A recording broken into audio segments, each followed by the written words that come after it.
Salutations fraternelles à nos chers téléspectateurs et bien-aimés de la PPT TV. C'est un plaisir encore une fois de plus cette semaine de vous recevoir.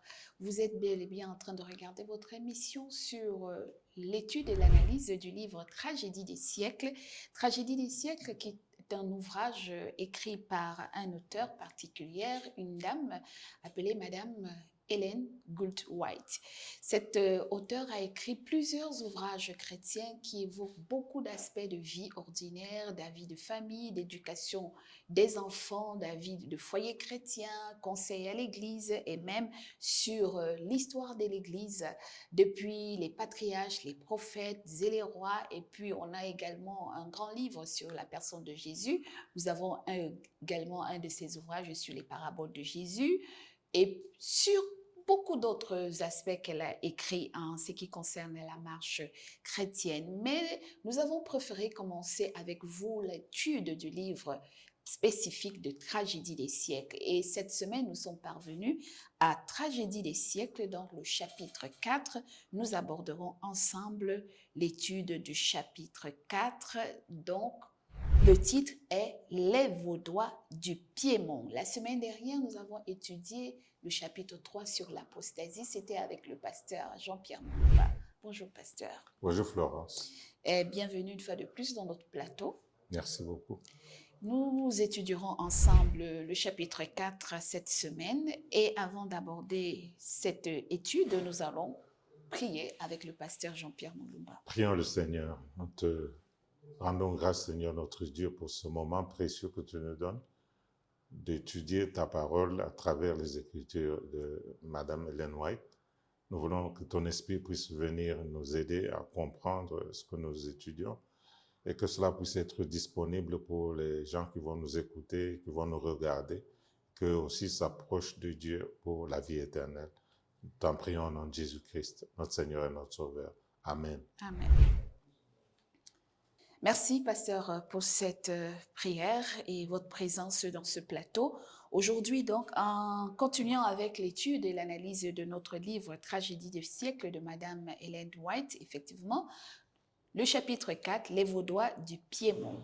On quitte une longue période de persécution et d'inquisition et puis l'entrée du paganisme dans le système cultuel ou religieux et pendant des siècles, et puis subitement, parce qu'on voit quand même la papauté qui naît vers la fin du 3e, début du 4e siècle, et qui va durer dans ce flou où les gens vont être embobinés dans des nouvelles croyances, de mélange de vrai et de faux, mais tout subitement, vers le 12e siècle, on voit une communauté de croyants qui se lève et qui dit non aux doctrines de la papauté, et on découvre que ce sont les Vaudois du Piémont. Qui sont-ils? Oui, c'est une question importante parce que les Vaudois du Piémont, quand on parle de Piémont, c'est un endroit spécial. C'est un groupe de chrétiens qui a émergé dans les Alpes, principalement autour de la France, Lyon, la France, l'Italie, la Suisse, l'Angleterre, partie de l'Angleterre aussi. Et c'est en plein Moyen-Âge, ça c'est au XIIe siècle, 1100 quelque chose, au XIIe siècle. Et à ce moment-là, ce groupe émerge, c'est un groupe qui sort de la réaction contre la corruption de l'Église. Donc ce sont ces gens de basse classe, mais ces gens qui aiment la parole de Dieu, qui sont attachés à la parole de Dieu. Qui lisent la parole et qui découvrent des vérités et qui commencent à dire, mais c'est qu'on nous enseigne. Commence à poser des questions. Oui. Commence à se dire, mais toutes ces choses qu'on nous enseigne, où est-ce que d'où ça sort? Parce qu'on ne voit pas ça dans la Bible. Ils se posent des questions. Et c'est un moment crucial parce que c'est un moment de la domination de la papauté. La papauté d'ailleurs est bien installée. Elle a déjà persécuté les gens, elle s'est installée, elle pense qu'il n'y a plus rien. Donc, elle est un peu plus sûre que les choses vont se passer convenablement. Et Dieu va faire surgir un mouvement particulier, un mouvement qui est dirigé par quelqu'un qui s'appelle Pierre Valdo. Oui. C'est de là que le mot vaudois est venu. cet homme qui a l'esprit missionnaire, qui lit la parole de Un Dieu, simple commerçant un simple commerçant. et qui, à travers son marché, son commerce, Mhm. comment on dit, nomade, Oui, voilà, d'un lieu à l'autre, d'un lieu à l'autre, en train de disséminer distribue la parole de Dieu. des tracts qu'il Mhm. retranscrit avec des Exactement. copies de versets bibliques qu'il a Mhm. lus et il Mhm. retranscrit dans des petits papiers, des tracts qu'il fait Mhm. saisir de lui-même, De lui-même. au début écrites par sa propre main et qui Mhm. distribue à tous ses clients Oui, qu'il et ça rencontre. attire l'attention des gens. Les gens commencent à se dire, mais c'est vrai, de toute façon, c'est vrai. Et ce message était un message original. Mhm. Original parce qu'il vient droit de la Bible.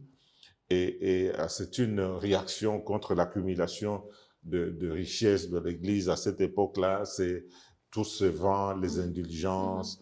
Et on est en train de voir une Église qui devient de plus en plus riche. L'or devient quelque chose de très important dans l'Église. D'ailleurs, même les habits, il y a de l'or sur les habits. Il y a donc cette richesse que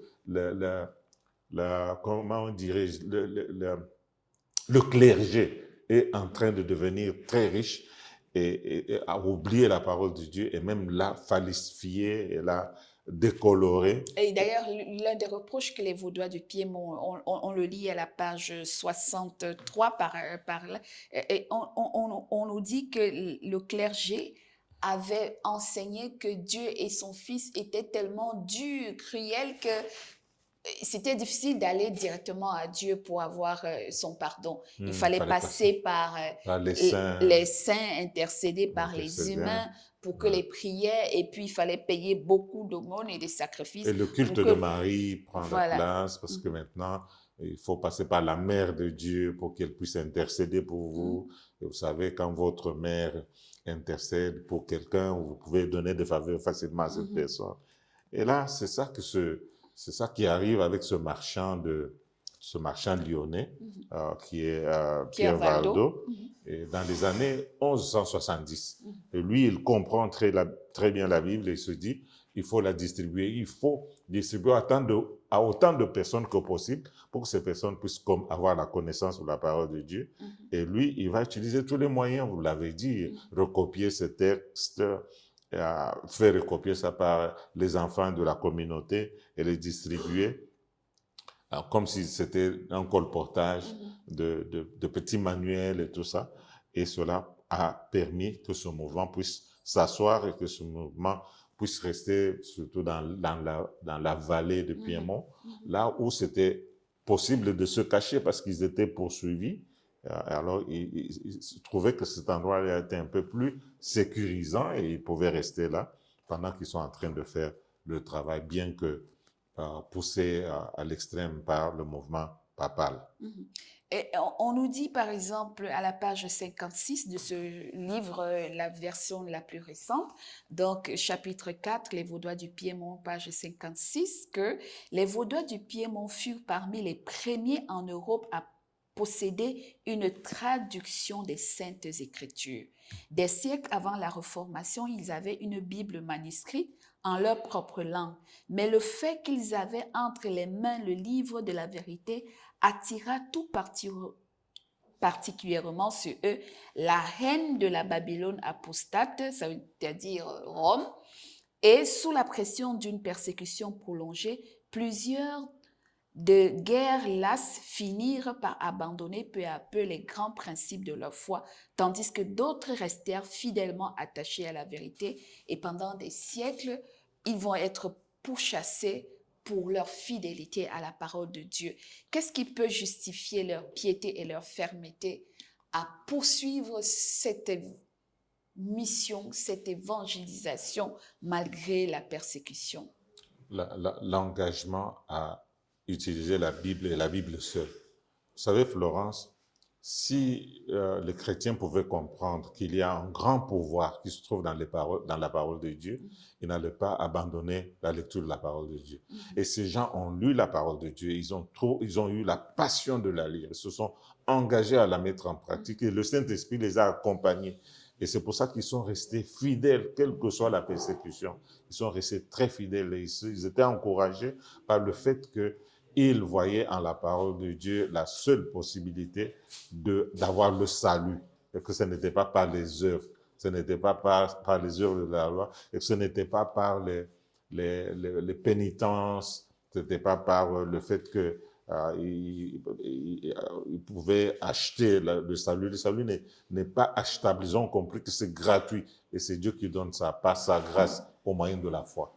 L'une des autres choses qu'on apprend sur leur fermeté à résister aux dogmes, aux croyances de Rome, c'est qu'ils vont s'opposer au fait qu'on mette des hommes comme des médiateurs pour venir confesser des péchés, alors que eux, en lisant la Bible, Jésus-Christ était seul la personne qu'il fallait. Parce qu'il y avait, d'ailleurs, dans l'un des passages, on nous dit qu'ils ont découvert le passage qu'il ne devait avoir aucun autre médiateur entre Dieu et les hommes que Exactement, Jésus-Christ. ils ont découvert Actes des La Apôtres, justification par chapitre la foi. 4, verset 12. Il n'y a aucun autre médiateur, il n'y a aucune autre personne qui peut faire la médiation entre Dieu et les hommes, sauf Jésus-Christ. Et alors là, il y a cette pratique de confession où il fallait aller chez le prêtre pour confesser ses péchés. Et alors, c'est le prêtre qui prononçait notre pardon. Quand vous confessez, le prêtre dit « je vous ai pardonné », il vous pardonne à la place de Jésus-Christ, parce que le prêtre a été élevé comme le second après Jésus, quelquefois comme Pierre, c'est-à-dire le remplaçant de Dieu, en quelque sorte. Alors, il s'était insurgé contre ce genre de choses. Et justement, est-ce que cette tendance même qui perdure aujourd'hui en milieu chrétien a-t-il raison encore d'être dès lors où la parole de Dieu nous dit que Jésus-Christ est le seul intercesseur et qui devait pas... Mais on voit toujours cette prétention dans les milieux croyants aujourd'hui que même quand quelqu'un vient demander une prière ou une guérison, on lui demande de faire la confession publique de ses péchés. Florence, c'est l'ignorance. C'est à cause de l'ignorance. Si vous lisez en Jean chapitre 8, verset 32, la parole de Dieu dit clairement, vous connaîtrez la vérité et la vérité vous affranchira. Quand les gens ne connaissent pas la vérité, parce qu'ils ne lisent pas la Bible, on peut les manipuler de toute manière. C'est l'ignorance. Et la parole de Dieu dit, mon peuple meurt. Parce qu'il lui manque la connaissance. Oui, parce qu'il périt, parce qu'il manque de connaissance. Et la connaissance de la parole de Dieu va affranchir les chrétiens. Les chrétiens pourraient comprendre que certaines choses qui se pratiquent ne sont pas des choses correctes. Et c'est ça même qui jette un discrédit sur l'Église chrétienne, parce qu'il y a de mauvaises pratiques. Et les gens qui ne sont pas chrétiens, ils vont vous poser des questions. Mais pourquoi vous faites ceci, vous faites cela? Et quelquefois, ils vont douter de l'authenticité de votre foi. Et même, est-ce qu'on n'assiste pas aujourd'hui également à cette vente facile de la grâce bon marché qui voudrait que je vienne te confesser mes péchés et puis je donne des offrandes et puis tout est effacé comme si c'est aussi facile alors que Dieu ou bien le prochain à qui on a fait du mal, on ne peut pas aller se placer devant la personne pour lui demander pardon, mais ni à Dieu, mais on pense qu'en venant faire des grosses aumônes, des grands dons à l'Église, nos péchés seront pardonnés. Mais ça va plus loin, Florence. Ça va plus loin. On pouvait acheter des indulgences.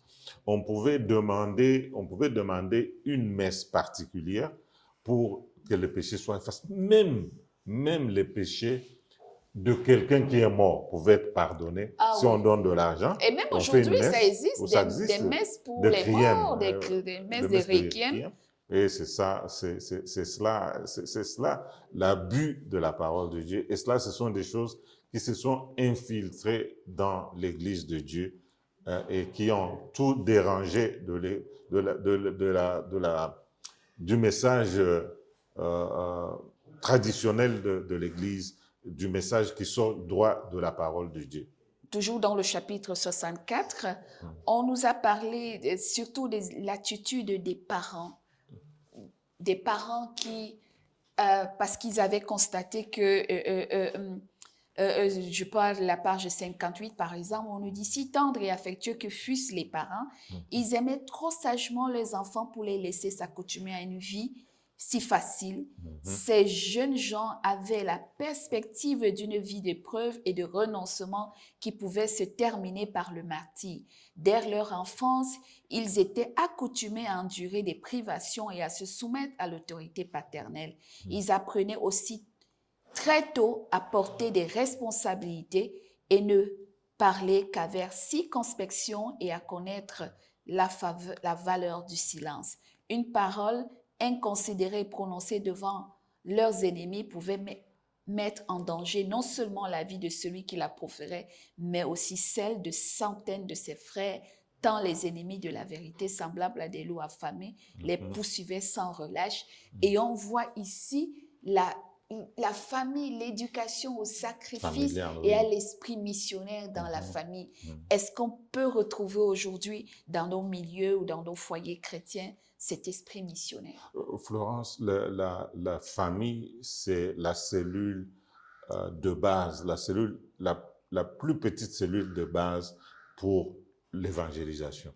Si les parents et les enfants n'ont pas encore compris que c'est une mission particulière qui leur avait été donnée par Dieu, de commencer à évangéliser en famille, la mission ne va pas aller très loin. Aujourd'hui, il faut qu'on retourne aux sources, aux origines, pour qu'on voit comment la famille a participé à la mission. Et les Vaudois sont un exemple palpable de comment la famille peut évangéliser. Quel conseil donner au Mais, foyer chrétien oui, d'aujourd'hui? exactement. On a perdu cette fierté, on a perdu cet esprit. Et d'ailleurs, on se disait qu'au début, on ne parlait même pas de membres ou d'église. On parlait de l'esprit mouvement missionnaire, Exactement. les missionnaires volontaires. En parlant du mouvement de la jeunesse adventiste, on parlait de missionnaires volontaires. Aujourd'hui, on a un mouvement, une jeunesse dynamique et variée, mais on voit qu'il n'y a pas cet esprit missionnaire depuis le bas âge. Cet esprit est en train de partir. Si vous regardez les missionnaires qui sont allés en Inde, qui sont allés en Australie, qui sont allés, c'était un engouement personnel, c'était un choix. Les jeunes sont allés, ils ont amené l'évangile là où l'évangile n'était pas arrivé. L'Asie particulièrement, l'Afrique, on voit tous les missionnaires qui sont venus ici en Afrique, c'était des jeunes, c'était des personnes jeunes, mais c'était des personnes qui ont sacrifié leur vie.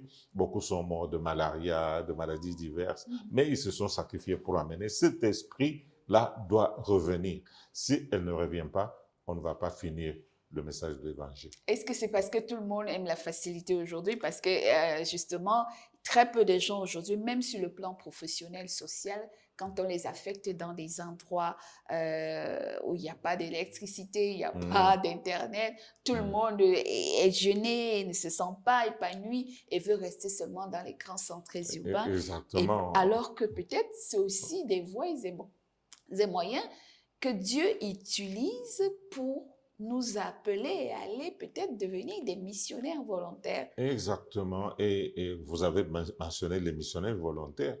Ils ne se sont pas décidés d'être missionnaires volontaires. Ils se sont fait missionnaires volontaires. C'est après que le nom est venu. Ils ont compris qu'il fallait que volontairement, chaque jeune s'engage et mette de côté du temps pour pouvoir aller évangéliser. Beaucoup ont abandonné les études pour aller évangéliser. Et c'est là qu'est venu le système de missionnaires volontaires, où parfois maintenant, il y a des jeunes, avant d'aller à l'université, ils donnent 1 année ou 2 ans à la mission, et cela a porté beaucoup de fruits. Et donc, c'est encourageant de voir que ces jeunes Vaudois, justement, qui entraient dans les universités, qui étaient déjà des milieux suffisamment corrompus, mais qui avaient des astuces techniques pour partager des capsules de leur croyance, de leur foi avec leurs camarades étudiants. Et c'est comme ça que, peu à peu, ils gagnaient à leur cause beaucoup de leurs camarades étudiants à l'évangélisation. Et beaucoup d'enfants de la classe bourgeoise, grâce à ce lien, découvraient la parole et ils rentraient la partager dans leur milieu social. Et nous, aujourd'hui, on se dit quand même que il y a aussi quelque chose qui nous a marqué dans ce chapitre 4, c'est la sauvegarde de la parole de Dieu. Voilà, ce sont des conservateurs de la parole de Dieu. Ce sont des protecteurs de la parole de Dieu. Ils ont gardé la parole de Dieu. Non seulement ils l'ont gardée, ils l'ont choyée, ils l'ont aimée, mais ils ont décidé de la propager. De la propager et de dire à autant de personnes que possible que la Bible a été négligée. Au Moyen-Âge, la Bible était complètement bannie. Personne ne pouvait avoir la Bible. Si on te trouvait avec une Bible, on te considérait comme un hérétique et tu étais bon pour la boucherie parce que tu n'es pas une personne qui obéit à l'Église. Mais eux, ils sont revenus à la Bible, ils sont revenus aux sources, les sources que Dieu lui-même avait placées et dont le contenu est inépuisable. Et ils sont allés aux sources, ils ont pris la parole de Dieu, ils l'ont gardée, mais ils l'ont aussi propagée. Ils n'ont pas gardé pour garder. Et ils ont eu cet esprit missionnaire de pouvoir aller pour sauver les autres. Ils ont formé un réseau de prédicateurs parmi les jeunes et prêchant dans des maisons, dans des forêts et dans des vallées isolées et loin du regard du clergé parce que là, ils allaient s'attirer le courroux de l'élite ecclésiastique de cette époque-là. Alors, ils ont gardé la Bible, ils l'ont protégée, ils l'ont gardée authentique, ils ne l'ont pas falsifiée.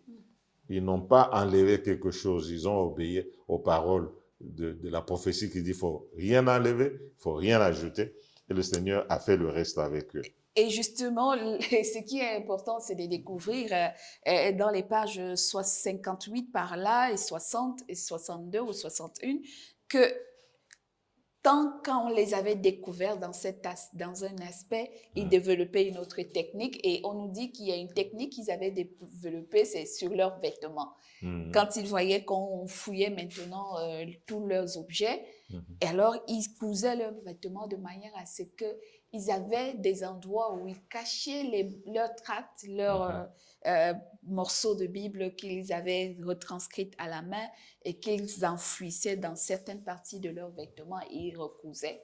Et avec ces techniques et ces astuces, ils avaient toujours ce moyen de partager cette parole avec quelqu'un. Et ils avaient trouvé d'autres astuces, par exemple, pour communiquer.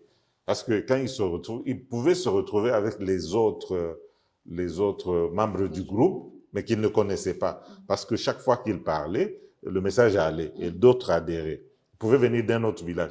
Ils se retrouvent sur la place du marché. Ils avaient un moyen de communiquer. Et ce moyen, c'était de porter un dessin du poisson. Alors, quand ils voient le dessin du poisson, ils disent, oh, ça, c'est un frère. C'est un frère. Ils pouvaient communiquer. Ils pouvaient se retirer à côté pour se réjouir, prier, loin des yeux des autres personnes.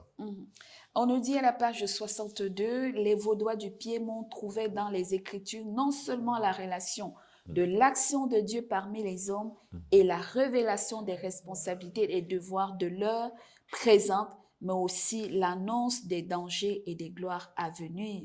Convaincus de l'imminence de la fin du monde, ils étudiaient la parole de Dieu avec prière et avec larmes et étaient toujours plus pénétrés de l'importance de ces précieuses déclarations et déterminés à faire connaître à d'autres ces vérités salutaires.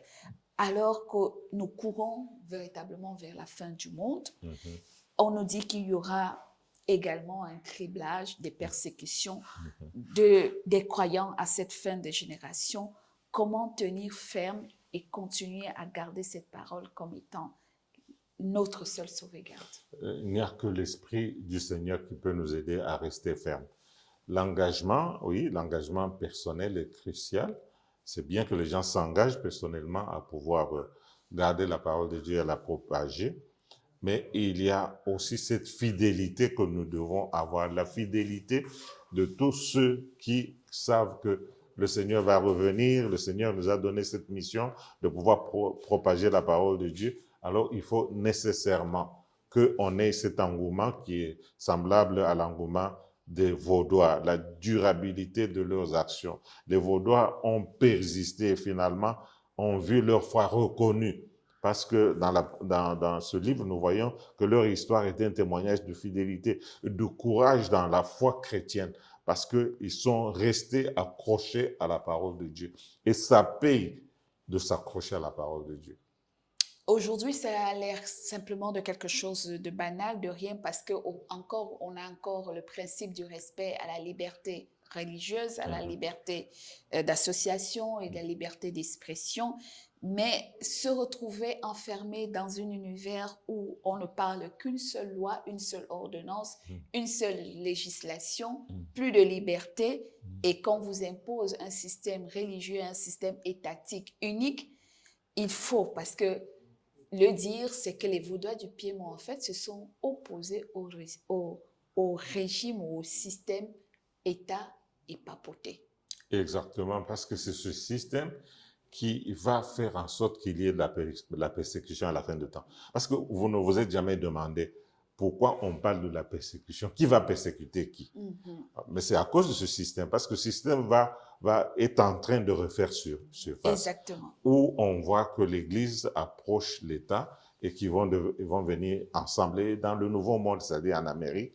Le principe qui a protégé l'Église jusqu'à ce moment-ci, c'est la séparation du pouvoir religieux et du pouvoir étatique. Mais maintenant, on est en train de voir comme une espèce de rapprochement entre les deux pouvoirs. Oui, et c'est cela. Et plus de place à la religion à côté de l'État et de la gouvernance. Et le même pouvoir que le pape avait à l'époque, parce que c'est lui-même qui intronisait les rois, ce même pouvoir est en train de revenir. Quand nous lisons en Apocalypse, le chapitre 13, on voit que ce pouvoir avait reçu une plaie, mais la plaie a guéri. C'est-à-dire que maintenant, dans le nouveau monde, il y aura donc cette fusion. D'abord, la première fusion, c'est entre les catholiques et les protestants, à travers l'écuménisme du pape Saint Jean 23. Et après, l'Église, en général, c'est-à-dire les protestants et les catholiques, avec l'écuménisme, ils vont s'allier au gouvernement, le gouvernement le plus puissant du monde, qui se trouve être les États-Unis.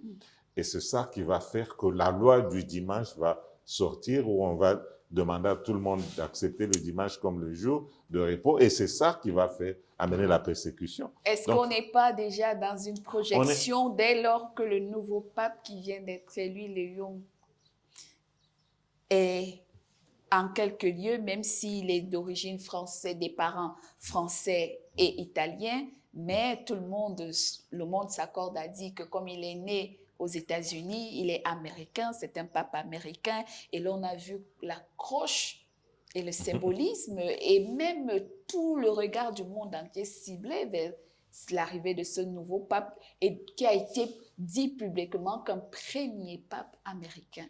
Ouais, en fait, les choses n'arrivent pas par hasard. Peut-être aujourd'hui, nous n'avons pas encore toute l'image de ce que ça va produire plus tard. Mais Dieu ne fait pas les choses au hasard. Et c'est peut-être le début du commencement. Et c'est pour cela qu'étudier ces choses sont aussi importantes. Étudier les prophéties, étudier le message de transcendance reste capital pour nous. Exactement. En ces temps de la fin, pour aviser et préparer le peuple de Dieu. Nous avons étudié ensemble le chapitre 4, les Vaudois du Piémont, qui nous ont permis de comprendre qu'à une époque de l'ère chrétienne, il y a un nombre de croyants qui se sont opposés contre le système religieux de l'époque et qui ont dit non à tout ce qu'ils ont constaté qui était contraire aux enseignements bibliques. Aujourd'hui, certainement, nous arrivons vers une vague de mouvements de contestation et d'opposition entre l'adoration du vrai Dieu et l'adoration du faux Dieu, l'adoration dans un système reconnu par Dieu ou l'adoration dans un système qui rejette Dieu. Dans Apocalypse chapitre 14, le verset 12 et 13, la parole de Dieu nous dit « C'est ici la persévérance des saints qui gardent les commandements de Dieu et la foi de Jésus.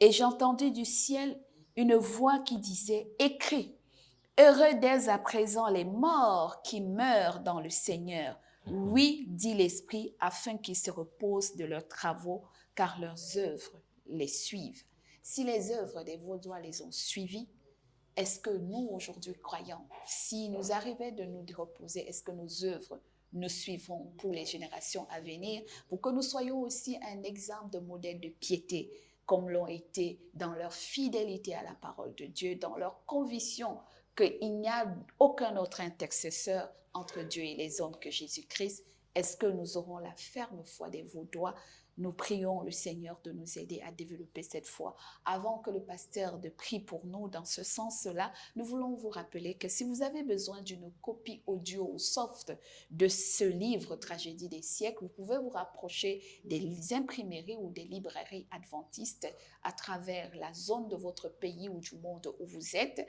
ou tout simplement aller sur Google et vous pouvez taper par exemple l'application app de Precious Present Truth et vous allez découvrir une application que vous allez télécharger sur votre téléphone mobile et vous pouvez entrer à l'intérieur, choisir l'option de langue qui vous sied. Vous pouvez la télécharger en français ou la version de langue anglaise ou en Kinyarwanda et d'ailleurs c'est une grâce, nous en avons ces ouvrages traduits en plusieurs langues et même la Bible en langue, donc Chiluba, Swahili, Lingala, vous pouvez découvrir beaucoup de messages dans ce sens-là.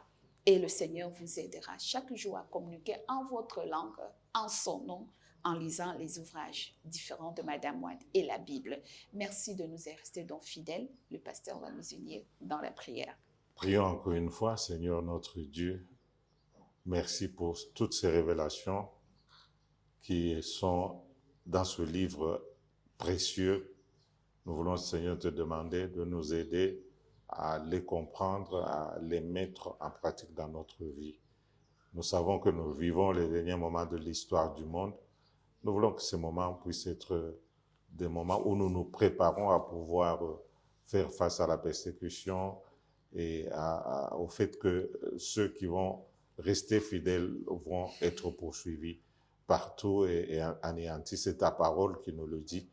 Mais donne-nous le courage, non seulement de posséder cette parole, mais de la distribuer comme les Vaudois, et de faire en sorte qu'elle arrive à autant de personnes que possible, afin que nous puissions résister contre le mal et au moment opportun, nous puissions avoir la vie éternelle. Nous te demandons cette grâce au nom de ton Fils Jésus-Christ, notre Seigneur et notre Sauveur. Amen. Amen. Si vous avez aimé, partagez, laissez-nous vos commentaires. N'oubliez pas de donner également vos likes. Merci de vous savoir encore nombreux à l'écouter. Au revoir. Au revoir.